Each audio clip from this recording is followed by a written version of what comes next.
Hello everyone, स्वागत है आप सभी का आज के इस बहुत इम्पोर्टेंट सेशन में। ये हमारा मॉक टेस्ट नंबर 3 है। इससे पहले 2 मॉक टेस्ट मैं लेकर के आई थी एंड मॉक टेस्ट नंबर 3 में भी हम यहाँ पे टॉप 30 इम्पोर्टेंट क्वेश्चंस को डिस्कस करेंगे जो कि लैंग्वेज 2 इंग्लिश के लिए इम्पोर्टेंट है। लैंग्वेज 2 के एस्पिरेंट्स को टारगेट करते हुए ये पूरा का पूरा हमारा आज का सेशन होने वाला है। तो जितने भी एस्पिरेंट्स यहाँ पर रीड की प्रिपरेशन कर रहे हैं तो बिल्कुल सेशन को मिस आप लोग मत कीजिएगा। सेशन बहुत इंपॉर्टेंट है, ठीक है। तो स्टार्ट करते हैं और स्टार्ट करने से पहले आप टेलीग्राम ग्रुप जरूर ज्वाइन कीजिएगा। नोट्स एंड पीडीएफ मैं वहां पे शेयर करती हूँ, उसका लिंक आपको इस वीडियो के कमेंट सेक्शन में मिल जाएगा, तो वहां जाके आप चेकआउट कर लेना। इसके अलावा अदर प्लेलिस्ट या अदर इंग्लिश की अगर आपको रीड के लिए टॉपिक वाइज वीडियोस चाहिए तो आप चैनल के प्लेलिस्ट में जा करके सारी वीडियोस देख सकते हैं।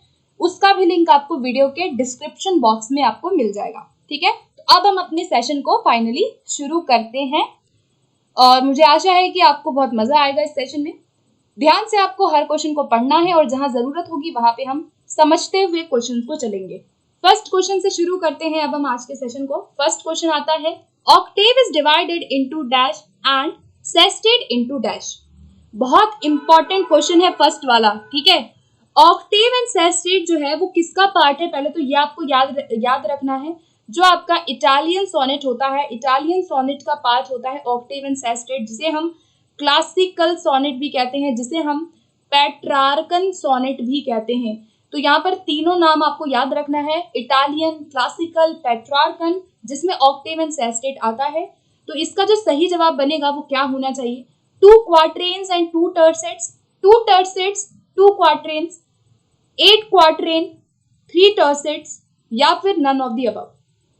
तो यहाँ पर राइट आंसर बनेगा ऑप्शन नंबर हमारा ए, 2 क्वार्ट्रेन्स एंड 2 टर्सेट्स हमारे ऑक्टेव और सेस्टेट में होता है। जब हम ऑक्टेव की बात करते हैं जिसकी कितनी लाइंस होती हैं, ऑक्टेव की 8 लाइंस होती हैं, ठीक है। आपको याद रखना है ये ऑक्टेव की 8 लाइनें होती है और उसकी राइम स्कीम कुछ इस प्रकार होती है जहां पर ए बी बी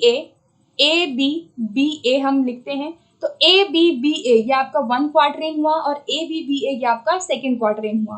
तो हर क्वार्ट्रेन में आपकी 4 लाइनें होती है और अगर हम टर्सेट की बात करें तो 3 लाइंस होती हैं। इसी तरह से सेस्टेट की अगर हम बात करें, सेस्टेट जिसमें आपका क्या है, 2 हमारे क्या होते हैं सेस्टेट में, टर्सेट होते हैं। तो 2 टर्सेट के अकॉर्डिंग जो सेस्टेट की राइम स्कीम बनेगी वो क्या बनेगी, सी डी सी या फिर सी डी सी। एक बार एक तो ये होता है कई बार, और कई बार होता है C D E.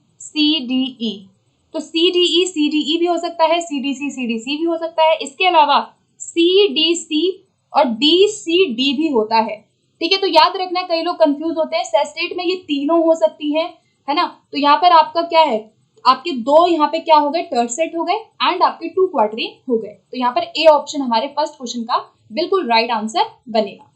Next question की ओर चलते हैं, what is called volta in Italian sonnet. Italian sonnet में वोल्टा क्या है, option A a turn in thought, option B turn in rhyming scheme, option C a turn in quatrain, option D a turn in sestet. तो फटाफट से इसका answer आप सोचिएगा।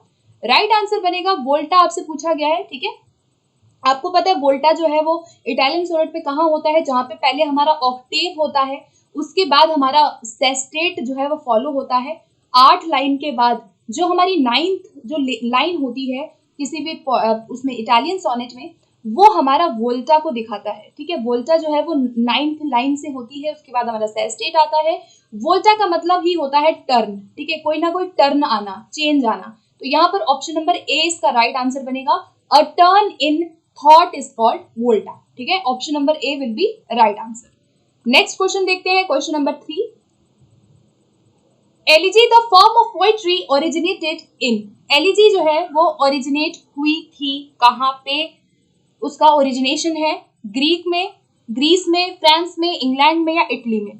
तो यहाँ पर राइट आंसर एलिजी के बारे में जो होगा वो बनेगा ऑप्शन नंबर ए। एलिजी जो है वो ग्रीक वर्ड के कहाँ से आया है, आपके ग्रीक वर्ड के एक वर्ड आपको याद रखना है जिसको कहते हैं एलेजोस, वहां से आया है, जिसका मतलब होता है लेमेंट, ठीक है, लेमेंट। या कई बार एलेजोस की जगह जो है एलिजिया भी आता है, ठीक है। एलेजोस की जगह कई बार क्या आता है आपका एलिजिया भी लिखा हुआ आता है, तो आपको याद रखना है, ठीक है। एलिजिया, ये भी आपका ठीक है। और एलिजोस का मतलब होता है लेमेंट, लेमेंट का मतलब होता है कोई विलाप, कोई शोक, ठीक है। और एलिजी जो है वो बेसिकली किस थीम को दिखाता है वो आपको याद रखना है। एलिजी का अगर आपसे थीम पूछा जाए तो एलिजी के कई थीम हो सकते हैं, ठीक है, डिपेंड करता है कि आपके क्वेश्चन में क्या ऑप्शन है, ठीक है। सबसे पहले तो डेथ वाली कविता है, जो किसी पर्टिकुलर पर्सन या कोई नियर डियर है समवन, उसकी डेथ पे जो लिखी जाने वाली कविता होती है वो है। इसके अलावा लव को भी दिखा सकता है, वॉर को भी एलिजी शो कर सकता है, सैडनेस को शो कर सकता है, लेमेंट को शो कर सकता है। ये सारी चीजें आपको याद रखनी है। तो यहाँ पे राइट आंसर क्या बना, ऑप्शन नंबर ए बना, ठीक है। नेक्स्ट क्वेश्चन देखते हैं, क्वेश्चन नंबर 4। क्वेश्चन 4 है, which one of the following is related to summative evaluation. Summative evaluation से रिलेटेड क्या है? Provide the teacher with continuous and immediate feedback about students progress. तो यहाँ पर फर्स्ट ऑप्शन में कॉन्टिन्यूअस एंड इमीडिएट फीडबैक की बात की गई है, जो कि हम समेटिव में तो नहीं करते हैं। ये बात किसकी कर रहा है? फॉर्मेटिव की बात कर रहा है, जहां पर आप एक फीडबैक प्रोवाइड करते हैं, उसकी प्रोग्रेस को सुधारते हैं। तो ये हमारे असेसमेंट फॉर लर्निंग का पार्ट है, ऑफ लर्निंग का नहीं है। सेकेंड है फोकसेस ऑन मॉलिक्यूलर एनालिसिस। आप बिल्कुल उसके मॉलिक्यूलर एनालिसिस कर रहे हैं मटेरियल का, ये भी नहीं होगा। ऑन गोइंग सिस्टमैटिक असेसमेंट, तो ऑन गोइंग हमारा जो है वो समेटिव नहीं होता है। ये हमारी बात कर रहा है एफए का। एफए एक तरीके का ऑन गोइंग सिस्टमैटिक असेसमेंट होता है बच्चे के अचीवमेंट का। तो यहाँ पर समेटिव के बारे में जो डी वाली बात है, ऑप्शन जो डी है वो बिल्कुल सही होगा। टर्मिनल जो असेसमेंट है, लर्नर का जो ओवरऑल परफॉर्मेंस है या जो at the end of the session किया जाता है, वो हमारा क्या होता है, समेटिव के अंदर आता है। तो यहाँ पर ऑप्शन नंबर डी जो है वो इसका राइट आंसर हमारा बनेगा। नेक्स्ट देखते हैं, as a teacher you have collected information about intelligence, personality and classroom behavior of a student by using appropriate test and checklist. This process is called as. अब आपको क्वेश्चन समझ आ गया होगा, ध्यान से आपको पढ़ना है। एज ए टीचर आपने क्या किया, बच्चों के बारे में एक इंफॉर्मेशन को कलेक्ट किया about intelligence, personality and classroom behaviour. तो वहां पर आपने यूज क्या किया है, चेकलिस्ट एंड टेस्ट का। तो ये किसका पार्ट है, असेसमेंट का, मेजरमेंट, इवैल्यूएशन या ऑल ऑफ दीज। तो यहाँ पे राइट आंसर हमारा जो बनेगा वो क्या बनेगा, ऑप्शन ए इसका राइट आंसर बनेगा, ठीक है। आप यहाँ पे क्या कर रहे हैं, असेसमेंट कर रहे हैं। असेसमेंट वो प्रोसेस है जो ऑन गोइंग होता है, पहली बात ऑन गोइंग प्रोसेस है, जहां पर आप जो इंफॉर्मेशन है उसको आप क्या करते हैं, कलेक्ट करते हैं। इंफॉर्मेशन को, डाटा को कलेक्ट करने का काम असेसमेंट में किया जाता है।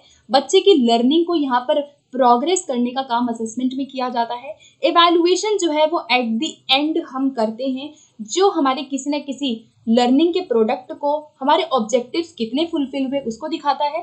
तो यहाँ पर ऑप्शन नंबर ए जो है इस प्रश्न के लिए एकदम अप्रोप्रिएट आंसर हमारा बनेगा, ठीक है। नेक्स्ट क्वेश्चन की ओर अब हम चलते हैं, क्वेश्चन नंबर 6 की तरफ। क्वेश्चन 6 कहता है, how to remove the challenges of teaching language.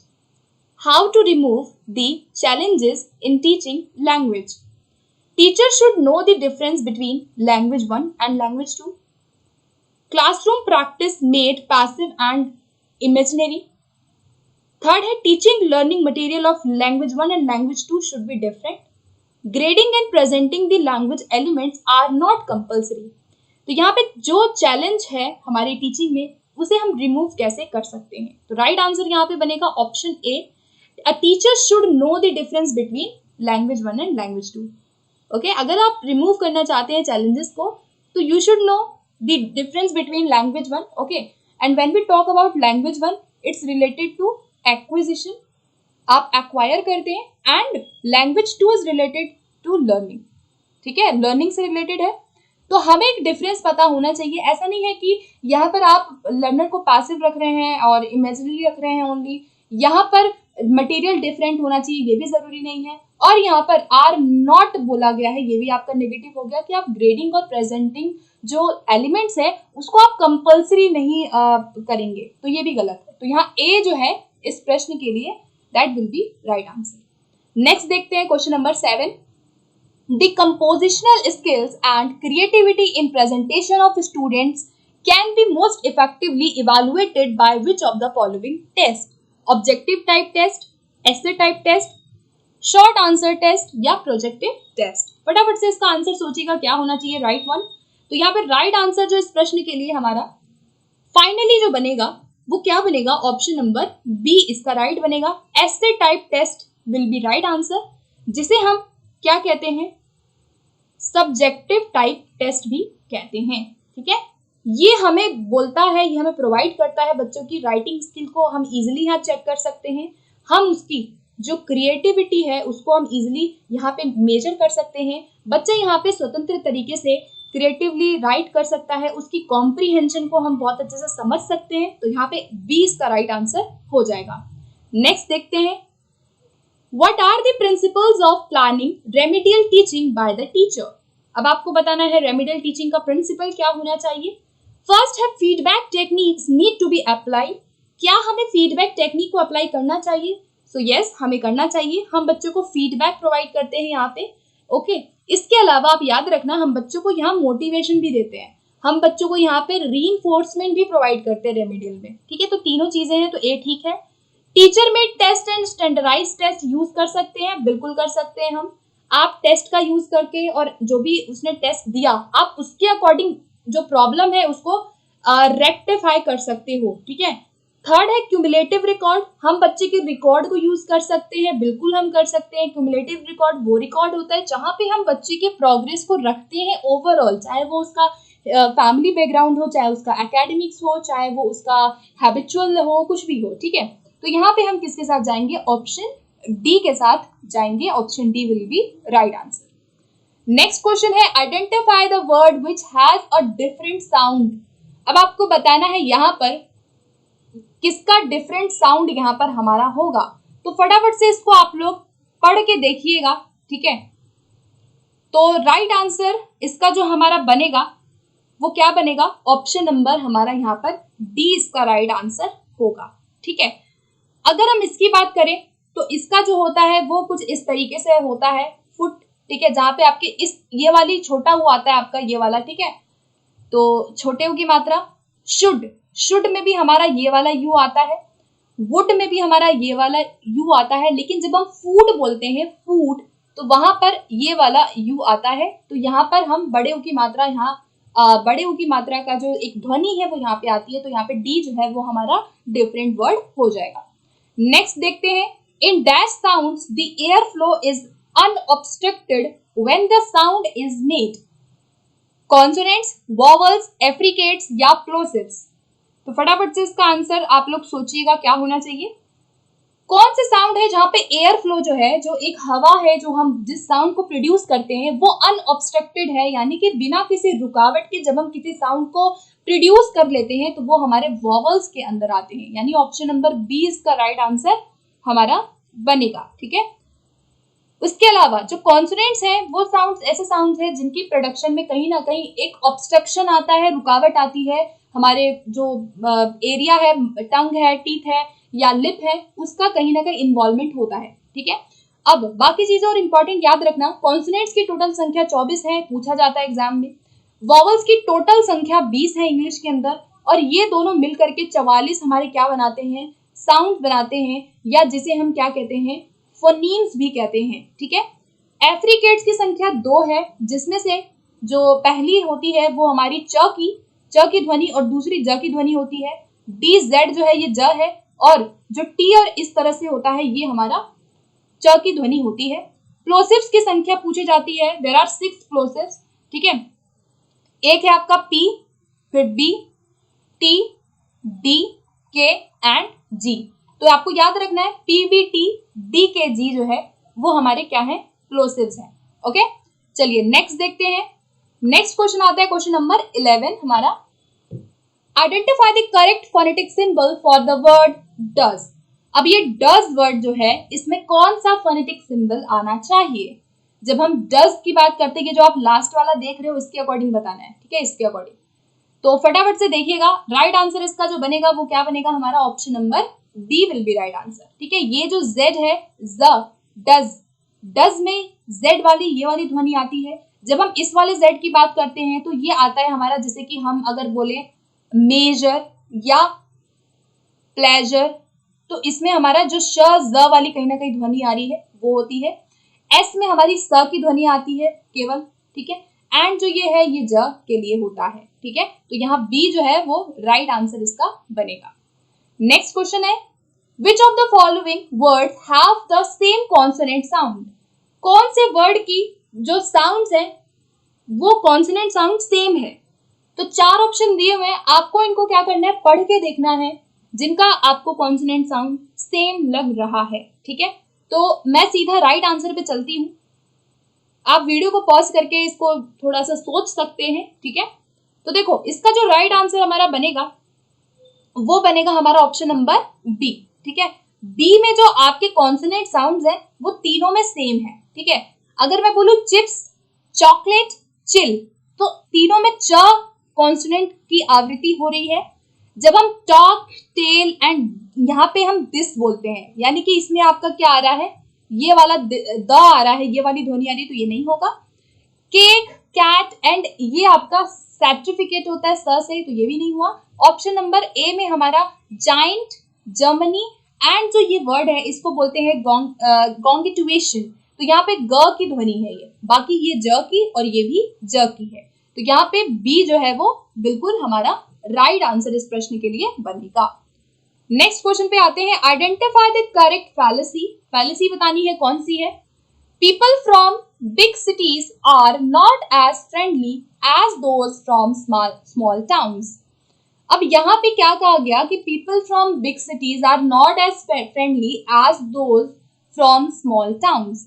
तो यहाँ देखो क्या है, इक्विवोकेशन होगा, ईदर और फैलेसी है, हेस्टी जनरलाइजेशन है या कंपोजिशन है। तो यहाँ पर राइट आंसर क्या बना, ऑप्शन सी बनेगा। हेस्टी जनरलाइजेशन की बात यहाँ हम कर रहे हैं, जिसे हम एक तरह से फॉल्ट जनरलाइजेशन भी कह सकते हैं, हेस्टी जनरलाइजेशन भी कह सकते हैं।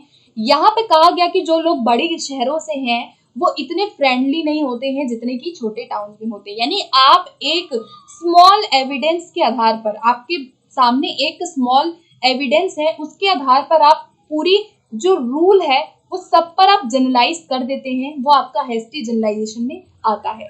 इक्विवोकेशन की फैलेसी कब होती है, जब हमारे वर्ड्स या किसी ना किसी जो फ्रेज है उसकी वजह से कोई ना कोई फैलेसी हो जाती है, ठीक है। तो यहाँ सी जो है हमारा राइट आंसर इस प्रश्न के लिए बनेगा। नेक्स्ट देखते हैं, अगले में आपको फैलेसी बताना है क्या होगा, तो फटाफट से आप लोग पढ़िएगा। A person is preparing to create a commercial for a new energy drink. He visits a local high school and surveys students about their preferences. The majority of class says they prefer grape flavored drinks, so he tells the superiors that grape is the flavor favored most by high school students. ध्यान से आप खुद पढ़ना, इसको पूरा का पूरा मैंने पढ़ दिया है। एक पर्सन है जो एक कमर्शियल के लिए, एनर्जी ड्रिंक के लिए एक कमर्शियल प्रिपेयर करना चाहता है। वो एक हाई स्कूल में जाता है, विजिट करता है, वहाँ पे स्टूडेंट से सर्वे करते हुए पूछता है, तो बच्चे जो मेजॉरिटी होते हैं वो वहाँ पे ग्रेप फ्लेवर को पसंद करते हैं। तो वो कहता है उसके सुपीरियर्स को कि जो ग्रेप है वो मोस्ट हाई स्कूल स्टूडेंट्स के को पसंद है या उनको फेवर्ड वो कर रहे हैं। कौन सी फैलेसी यहाँ आपको नजर आ रही है, कंपोजिशन, इक्विवोकेशन, हेस्टी जनरलाइजेशन या एनोलॉजी। तो देखो यहाँ पर देखो, इस क्वेश्चन को समझने वाला क्वेश्चन है। कंपोजिशन हमें तब दिखता है जब हम किसी पार्ट टू होल की बात करते हैं। आप कोई पार्ट्स की बात कर रहे हैं कि भाई एक टीम में इतने लोग हैं, 4 लोग हैं, तो पूरी टीम बहुत अच्छी होगी, है ना। तो यहाँ पे कुछ ऐसा पार्ट की बात नहीं की गई। इक्विवोकेशन में आप देखते हो कि जब आपके 2 वर्ड्स की वजह से कहीं ना कहीं एक कंफ्यूजन हो जाता है, वो आपके वर्ड्स की वजह से होता है, या कोई ना कोई ऐसा फ्रेज है, तो यहाँ पे इक्विवोकेशन भी हमें नजर नहीं आ रहा। तो 2 ऑप्शन ऐसे आपके एलिमिनेट हो गए। फॉल्स एनालॉजी में आप एक वर्ड याद रखना, जहाँ पे आप क्या करते हैं, कंपैरिजन करते हो। आप 2 चीजों के बीच में जब आप कंपेयर करते हो ना, दोनों चीजों के बीच में ऐसा कंपैरिजन जो बिल्कुल भी रिलेटेड ही नहीं होता, वो आपका फॉल्स एनालॉजी होता है। तो यहाँ पर हमारा कोई कंपैरिजन भी नहीं हो रहा, आंसर क्या बना, सी बनेगा, ठीक है। हेस्टी जनरलाइजेशन है, जहाँ पे उसने एक लोकल हाई स्कूल में विजिट किया और उसने उसके आधार पे कह दिया कि भाई जितने भी हाई स्कूल के बच्चे हैं सबको ग्रेप फ्लेवर ही पसंद है। यानी कि आपने एक छोटे से एविडेंस के आधार पर एक जनरल आइडिया दे दिया, ठीक है। चलिए, तो यहाँ सी इसका राइट आंसर बनेगा। नेक्स्ट पे आते हैं, identify the correct phonetic symbol for the word. अब आपको इसका जो है करेक्ट फोनेटिक सिंबल बताना है, ठीक है। फटाफट से इसका आंसर आप लोग सोचिएगा। आई होप आपने अभी तक इसका आंसर भी गेस कर लिया होगा, ठीक है।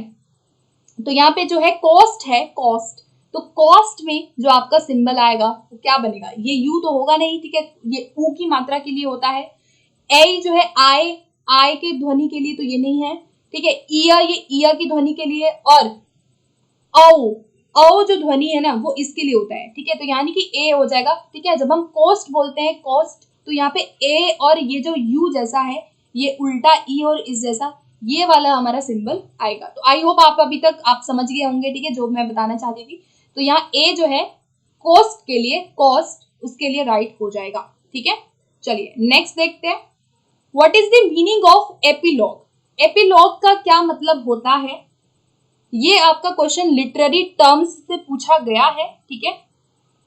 The ending of a story, an optional final chapter of the story, a small introduction of the story, an introduction of the characters of a story। तो एपिलॉग जो है, एक होता है आपका प्रोलॉग और एक होता है एपिलॉग। तो एपिलॉग जो है वो इंट्रोडक्शन की बात नहीं करता, ये आपका पहले ही डिलीट हो गया है ना। प्रोलॉग इंट्रोडक्शन की बात करता है। एपिलॉग की जब हम बात करते हैं तो वहां पर हम क्या करेंगे, हम वहां पे फाइनल एक जो चैप्टर है स्टोरी का, जहां पे कंक्लूजन हो रहा है, हम उसकी बात करते हैं। यानी कि हमारे बी जो है यहाँ पे राइट आंसर बनेगा। एपिलॉग का मतलब है an optional final chapter of the story, ठीक है। तो बी इसका राइट आंसर हमारा बनेगा। नेक्स्ट देखते हैं, नेक्स्ट क्वेश्चन है, विच of the following techniques is not followed in the communicative language teaching. CLT से आपका क्वेश्चन पूछा गया है, कौन सी टेक्निक को हम फॉलो नहीं करते हैं, ठीक है। Pattern practice, language games, role play, scrambling of scrambled sentences. तो यहाँ पर राइट आंसर जो बनेगा, हम जिस टेक्निक को फॉलो नहीं करते वो होगा ऑप्शन ए।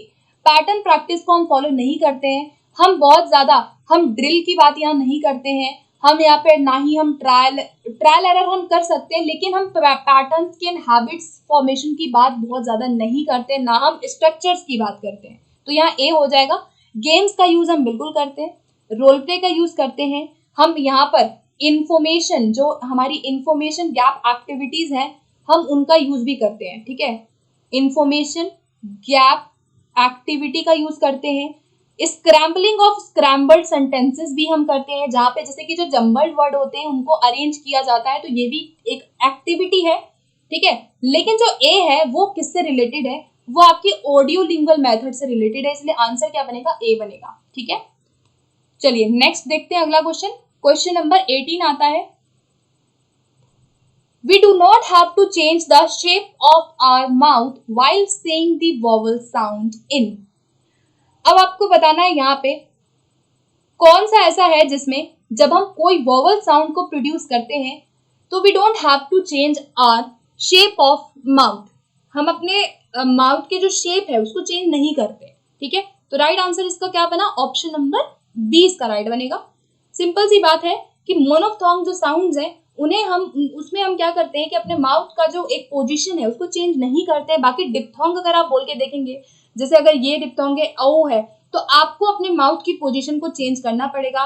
आई है तो इसमें भी आपको चेंज करना पड़ेगा, लेकिन मोनोफ्थोंग में हम नहीं करते हैं। मोनोफ्थोंग में सिंपल हम एक साउंड वाले वर्ड्स हैं उनको हम यहाँ पे प्रोड्यूस करते हैं, तो वहां पे हमें शेप को चेंज नहीं करना पड़ता है, ठीक है। तो यहाँ पे मोनोफ्थोंग हो जाएगा। अच्छा, इसके अलावा जो एक्स्ट्रा चीजें हैं वो आपको याद रखनी है, तो फटाफट से हम लोग डिस्कस कर लेते हैं, इंपॉर्टेंट है रिवीजन करना। डिप्थोंग की टोटल संख्या 8 याद रखना है, मोनोफ्थोंग की टोटल संख्या 12। ग्लाइड जो है, ग्लाइड्स को हम डबल साउंड्स भी कहते हैं और इसको हम डिप्थोंग भी कहते हैं, ठीक है। तो डिप्थोंग का ही नाम होता है ग्लाइड। मोनोफ्थोंग को हम क्या कहते हैं, प्योर वावल्स कहते हैं, और मोनोफ्थोंग को हम सिंगल वावल साउंड भी कहते हैं। मोनोफ्थोंग की संख्या 12 है, 12 को भी आपने लॉन्ग में एंड जो हमारे शॉर्ट वावल्स है उसमें हमने डिवाइड किया। लॉन्ग की संख्या 5, शॉर्ट की संख्या 7, ये आप सब आपको याद रखना है। नेक्स्ट क्वेश्चन की ओर अब हम बढ़ेंगे। क्वेश्चन 19 है, which among the following does not come under meaning based activities in CLT. आपको बताना है मीनिंग बेस्ड एक्टिविटीज जो हम सीएलटी में कराते हैं उसमें क्या नहीं आएगा, ठीक है। अच्छा, CLT के बारे में इंपॉर्टेंट चीजें और हम डिस्कस करेंगे यहाँ पे, लेकिन उससे पहले हम लोग पहले आंसर देख लेते हैं। इंटरैक्टिंग विद द टेक्स्ट, क्या इंटरैक्टिंग होता है टेक्स्ट से? बिल्कुल होता है। आप जो भी पढ़ाते हो उसमें आप इंटरैक्ट करवाते हो बच्चे से। बच्चा यहाँ इन्फरेंस लगा रहा है, अर्थ लगा रहा है, देख रहा है, इंटरैक्ट कर रहा है, ठीक है। यूजिंग प्रीवियस नॉलेज, आप अपने प्रीवियस नॉलेज को यूज करते हैं, बिल्कुल ठीक है, अच्छी बात है। Reading the text and then narrating, आपने कोई टेक्स्ट पढ़ा या आपका टेक्स्ट है, आपने इसको पढ़ के अपने दोस्त को नरेट कर दिया। नरेट मतलब आपने कोई कहानी पढ़ी और उसको आपने अपने दोस्त को सुना दी, बता दी, तो ये भी आप कर सकते हो, ठीक है, ग्रुप में। लेकिन reading out every word allowed कोई भी एक्टिविटी ऐसी नहीं है कि आप हर एक वर्ड को जोर जोर से पढ़ेंगे, तो डी जो है वो यहाँ पे एक कोई मीनिंग बेस्ड एक्टिविटी में नहीं आएगा, ठीक है। अच्छा, इसके अलावा दो चार बातें CLT के बारे में फटाफट से मैं डिस्कस करना चाहूंगी, क्योंकि इंपॉर्टेंट हो जाता है डिस्कस करना, ठीक है। आप डिस्कस नहीं करेंगे तो आप भूल जाएंगे सारी चीजें। तो CLT के बारे में दो चार बातें हैं, आपको कीवर्ड याद रखने हैं। सबसे पहले पूछा जाता है मीनिंग इज पैरामाउंट, मीनिंग क्या है? पैरामाउंट होता है, ठीक है। इसके अलावा कॉन्टेक्स्ट की बात ये करता है, संदर्भ के अनुसार यह सिखाता है। डेल हाइमेस ने इसको दिया, इनका नाम आपको याद रखना है। इसमें हम linguistic competence, communicative competence, discourse competence और जो आपका सोशियो लिंग्विस्टिक कॉम्पिटेंस है वो सारा इसमें आता है। इसके अलावा स्ट्रैटेजिक कॉम्पिटेंस भी आता है, तो ये सारी चीजें याद रखनी है, ओके। चलिए नेक्स्ट क्वेश्चन की ओर बढ़ते हैं। अब हम 20 क्वेश्चन देखते हैं। He dash have left home so early the train would not be here for an hour. अब आपको बताना है इसमें क्या आना चाहिए, सही मॉडल ऑक्सिलरी आपको यहाँ बताना है, ठीक है। तो यहाँ पर देखो क्या है, he dash have left home so early the train won't be here for an hour. Must not, need not, should not या could not। तो देखो यहाँ राइट आंसर बना ऑप्शन नंबर बी। यहाँ पे नीड नॉट हमारा राइट आंसर बनेगा। Need not का यूज हम उस जगह पे करते हैं जहां पे कोई ऐसा काम है जो अनावश्यक है। अनावश्यक कामों को व्यक्त करने के लिए, जहां पे आवश्यकता नहीं थी वहां पर अनावश्यक कार्यों को जो हो चुका है उसको व्यक्त करने में हम नीड नॉट का प्रयोग करते हैं। जैसे यहाँ पे है कि उसे जल्दी घर से नहीं जाना चाहिए था, ठीक है, उसे जल्दी घर से नहीं जाना चाहिए था। The train won't be here for an hour. तो यहाँ पे क्या क्या अनावश्यक काम है, ठीक है। तो यहाँ पे राइट आंसर क्या बना, ऑप्शन बी बना। नेक्स्ट पे चलते हैं 21 पे।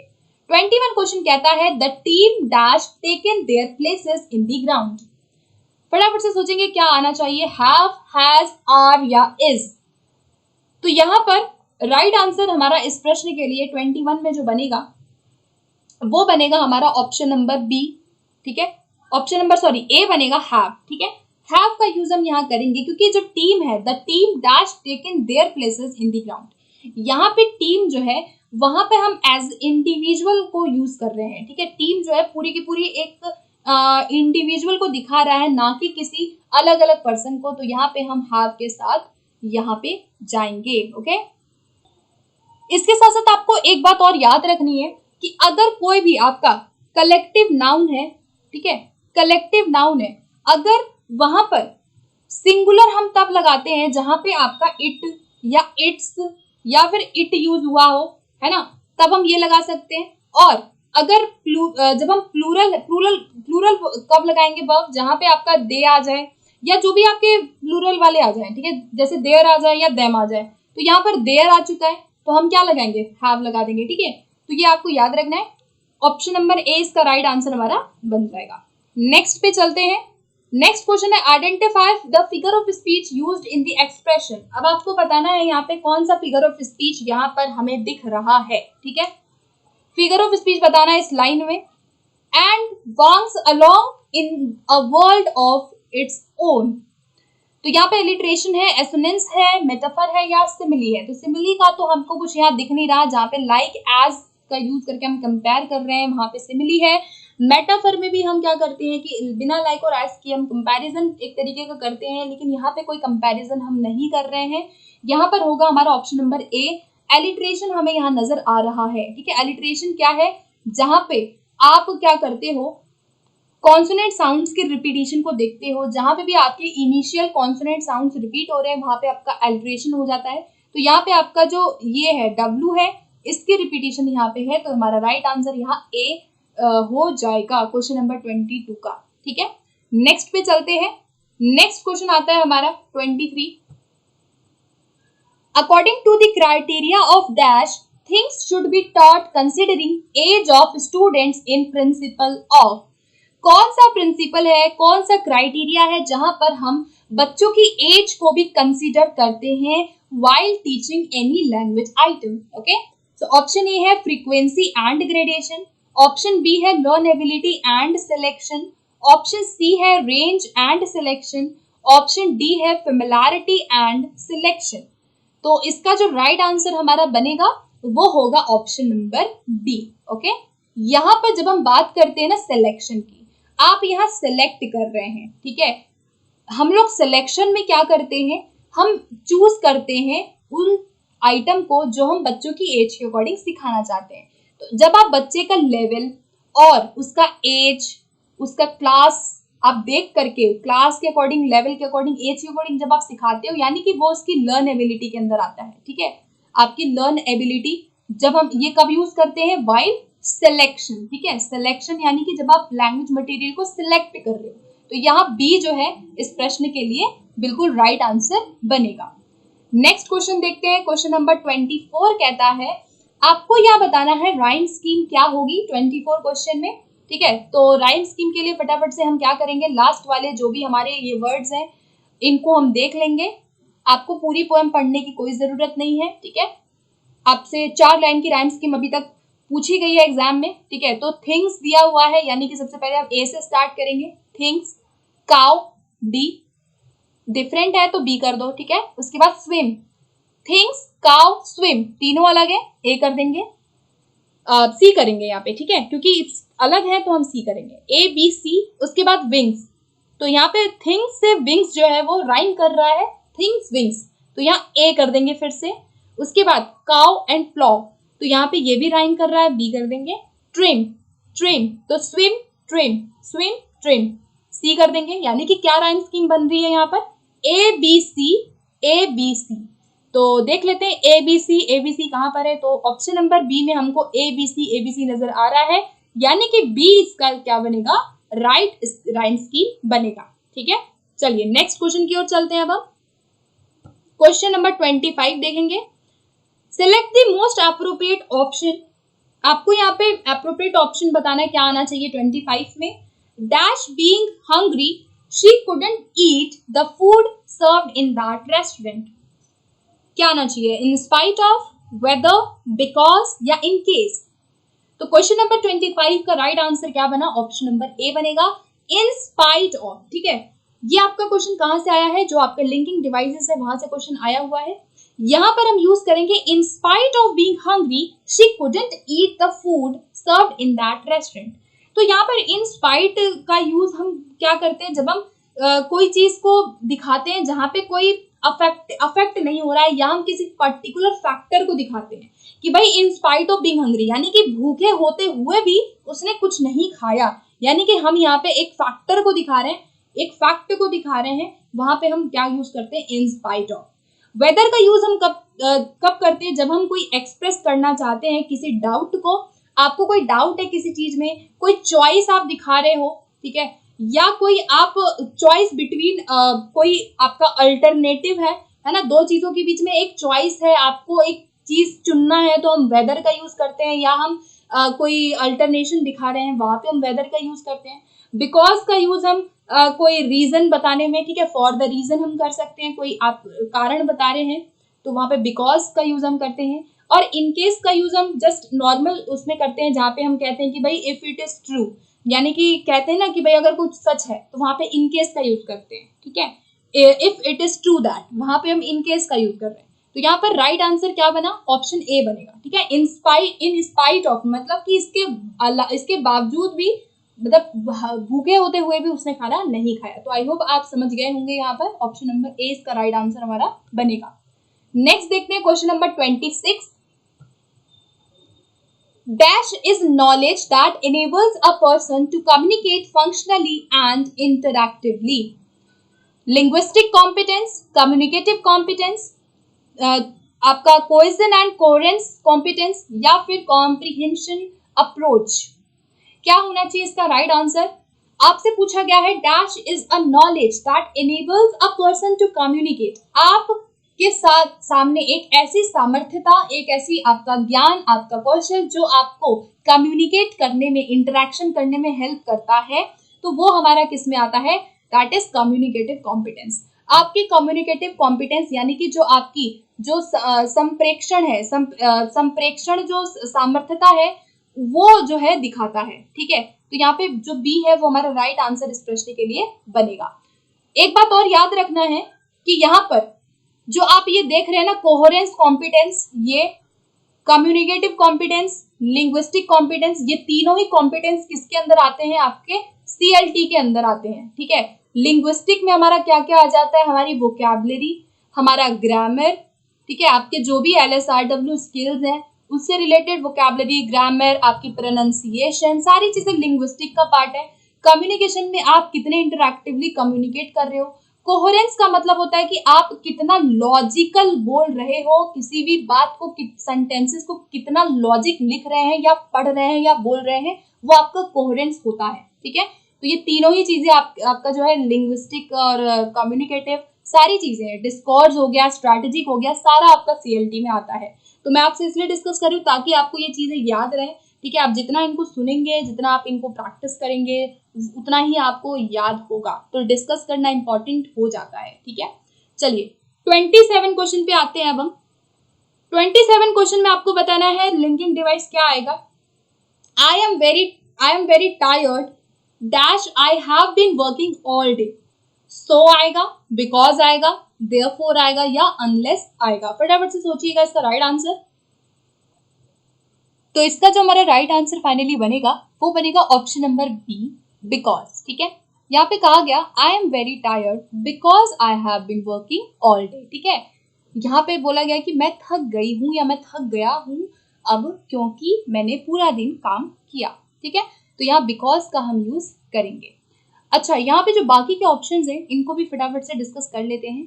सो का यूज हम कहाँ करते हैं? जहां पर देखो सो जो होता है वो कहीं ना कहीं हम किसी दो क्लाउजेस या जो हमारे वाक्यांश है उनको कनेक्ट करने के लिए हम यूज करते हैं। कई बार हम जो पहले वाला रिजल्ट होता है, यानी कि जो हमारा एक तरीके से फर्स्ट जो हमारा क्लाउज है, क्लाउज मतलब कि जो आपका एक वाक्यांश है, वो जो है फर्स्ट वाले क्लाउज के रिजल्ट को हम सो के द्वारा दिखाते हैं। सो जैसे मैं बोलूं फॉर एग्जाम्पल कि I have some money, I have some money. अब यहां यूज करूंगी मैं so, I have some money so I want to buy, कुछ भी हो सकता है, I want to buy a new car. यानी कि यहां पर आपका जो फर्स्ट वाला क्लाउज था आई हैव सम मनी, इसमें मैंने सो का यूज किया एज अ रिजल्ट, तो फर्स्ट वाले क्लाउज का रिजल्ट बता रहा है सेकेंड वाला। ठीक है, I have some money so I want to buy a new car. तो यहाँ पर सो जो है वो हम किसी रिजल्ट और किसी डिसीजन के लिए यूज करते हैं। ठीक है, अच्छा बाकी के ऑप्शन और अनलेस का यूज हम कब करते हैं? जब हम कोई कंडीशन को दिखाते हैं। ठीक है, यानी कि जैसे कि you don't need to go unless you want to. ठीक है, अनलेस का मतलब हम कोई ना कोई एक कंडीशन को बेसिकली दिखा रहे हैं। देयरफॉर का कहाँ पे यूज किया जाता है? देयरफॉर का हम करते हैं कोई किसी भी एक्शन के इफेक्ट में, यानी कि कोई एक्शन आपने किया उसका इफेक्ट क्या पड़ा, या फिर उसके इफेक्ट के अलावा हो सकता है कि उसका रिजल्ट क्या पड़ा, वहां पे हम देयरफॉर का यूज करते हैं। ठीक है, जैसे कि जैसे मैं बोलूं कि I came first therefore I got a seat, है ना, यानी कि मैं जल्दी आई इसीलिए मुझे सीट मिली, तो वहां पे हम देयरफॉर का यूज कर सकते हैं। तो यहाँ पे बिकॉज जो है इस क्वेश्चन के अकॉर्डिंग हमारा राइट आंसर बनेगा। ठीक है, नेक्स्ट क्वेश्चन की ओर चलते हैं। अब क्वेश्चन नंबर 28 है हमारा, which of the following statements are true regarding multilingualism. Multilingualism से रिलेटेड आपको बताना है क्या सही है। फर्स्ट है multilingualism can be hindrance to personal development. क्या मल्टीलिंगुअलिज्म जो है हिंड्रेंस है? हिंड्रेंस का मतलब होता है कोई अड़चन, कोई बाधा। तो हिंड्रेंस तो बिल्कुल भी नहीं होता कभी भी। मल्टीलिंगुअलिज्म हमेशा से क्या रहा है, रिसोर्स, एक एसेट रहा है हमारे लर्निंग में। तो ए वाला नहीं होगा, तो फर्स्ट वाला ऑप्शन आप यहाँ से डिलीट कर दीजिए। अब देखिए अगला देखते हैं, multilingualism can be seen as expression of cultural prosperity. क्या कल्चर को दिखाता है, कल्चर के धरोहर को दिखाता है, बिल्कुल ठीक है बी वाला। Multilingualism makes a person more tolerant, बिल्कुल मल्टीलिंगुअलिज्म से एक पर्सन जो है उसकी एक पर्सनालिटी डेवलप होती है और वो बहुत ज्यादा टॉलरेंट बनता है, ठीक है। तो थर्ड वाला भी ठीक है, लेकिन जो डी वाला है वो हमारा यहाँ पे रॉन्ग है। यहाँ पे कहा गया कि the prevalence of multilingualism in India has stunted it's economic development. तो ये जो वर्ड है स्टंटेड, इसका मतलब ही होता है कोई ना कोई बाधा आ जाना, ठीक है। तो ये एक बेसिकली एक तरीके से ये पॉजिटिव वर्ड नहीं है, ठीक है, इसीलिए हम यहाँ पे इस क्वेश्चन इसके साथ हम नहीं जाएंगे। बाधा होता है इसका मतलब या रुकावट भी हो सकता है, ठीक है। तो कभी भी मल्टीलिंगुअलिज्म इकोनॉमिक के डेवलपमेंट में, आर्थिक विकास में रुकावट नहीं डालता। तो यहाँ क्या सही है, सेकंड एंड थर्ड सही है, यानी कि ऑप्शन ए इसका राइट आंसर बनेगा, ठीक है। चलिए नेक्स्ट देखते हैं, क्वेश्चन 29 कहता है the figure of speech which also known as head rhyme और इनिशियल राइम। कौन सी फिगर ऑफ स्पीच है जिसे हम हेड राइम या इनिशियल राइम कहते हैं, ठीक है। तो फटाफट से देखेंगे, एलिट्रेशन होगा, एसोनेंस होगा, एनफोरा होगा, या इनमें से कोई भी नहीं, ठीक है। फटाफट से बताएंगे। तो इसका जो राइट आंसर बनेगा हमारा फाइनली वो बनेगा ऑप्शन नंबर ए, ठीक है। एलिट्रेशन जिसे अनुप्रास अलंकार भी कहा जाता है, जहां पर आपके जो आइडेंटिकल इनिशियल कॉन्सोनेंट साउंड्स है किसी भी वर्ड में, जो एक कॉन्सोनेंट्स आपके साउंड्स होते हैं उनका क्या होता है, आपका रिपीटिशन होता है। क्या आता है, कॉन्सोनेंट साउंड्स का रिपीटिशन होता है, ये प्रश्न बनता है। और यहाँ पर इनको हम इनिशियल राइम या हेड राइम भी कहते हैं। एसोनेंस की अगर हम बात करें, जहां पे वॉवल्स जो साउंड है उनकी रिपीटिशन हो रही है, ठीक है, वर्ड्स के बीच में भी हो सकता है, तो वो आपका एसोनेंस हो गया, ठीक है, जिसे हम वोकलिक राइम भी कहते हैं, ठीक है। वोकलिक राइम अगर आपसे पूछेगा तो वो क्या है, हमारा एसोनेंस होता है, ठीक है। चलिए, तो यहाँ पे हमारा ए ऑप्शन इस प्रश्न के लिए राइट आंसर फाइनली बनेगा। लास्ट क्वेश्चन आज का देखेंगे हम, विच of the following has a different diphthong sound. आपका डिफरेंट डिप्थोंग साउंड किसमें है वो आपको बताना है, ठीक है। मीट, मीट, पुअर या फिर फादर। डिप्थोंग वाला साउंड कौन सा होगा, आपको डिप्थोंग साउंड यहाँ पे पहचानना है, ठीक है, जिन्हें हम क्या कहते हैं, ग्लाइड कहते हैं। ग्लाइड या डबल साउंड आपको पहचानना है, ठीक है। तो यहाँ पे जो मीट है और जो ये वाला मीट है, दोनों का कहीं ना कहीं जो एक प्रकार से जो ट्रांसक्रिप्शन होता है वो सेम होता है, ठीक है। क्या होता है आपका ट्रांसक्रिप्शन, दोनों में कहीं ना कहीं सेम है, प्रोनाउंसिएशन भी सेम होता है। और यहाँ पर आई का यूज हम ये वाले आई दोनों में आता है, ठीक है। तो ये तो डिप्थोंग हुआ नहीं, ये तो मोनोफोंग हुआ। अब है यहाँ पे पुअर और फादर। तो फादर जो है, फादर में भी हम क्या यूज करते हैं, ये वाला हमारा साउंड आता है, आ की ध्वनि। तो फादर भी नहीं हुआ, ठीक है, फादर भी हमारा किस में आ गया, आ में आ गया, यानी कि मोनोफोंग में आ गया। तो क्या बचा हमारा, ऑप्शन नंबर सी बचा, ठीक है। जो हमारा पुअर है, पुअर जो है वो हमारा डिप्थोंग है, ठीक है, पुअर जिसको हम बोलते हैं। और अगर मैं इसके ट्रांसक्रिप्शन की बात करूं तो इसका ट्रांसक्रिप्शन जो है वो कुछ इस तरीके से हो सकता है, जहां पर हम पी और कुछ इस तरीके से हम यू और इस तरीके से हम उल्टा ई यूज कर सकते हैं पुअर के लिए। तो यहाँ पे सी जो है वो राइट आंसर बनेगा, जिसमें हमारा कहीं ना कहीं ये वाला साउंड हमारा इस प्रकार से आएगा, ठीक है। तो यहाँ सी जो है हमारा आंसर हो जाएगा। सो गाइज, यहाँ पर हमारे 30 क्वेश्चन अब कंप्लीट होते हैं। आई होप आपको आज का सेशन अच्छा लगा होगा। सेशन कैसा लगे आप जरूर कमेंट सेक्शन में आप मुझे बताया करें, फीडबैक आप दिया करें, ठीक है। एंड मार्क्स जरूर बताइएगा। चैनल पे पहली बार है तो चैनल को सब्सक्राइब कर सकते हैं आप, और बेल आइकन को जरूर प्रेस कीजिएगा for more videos and for notifications. Okay, तो मिलते हैं अगले सेशन में बहुत जल्दी। Thank you.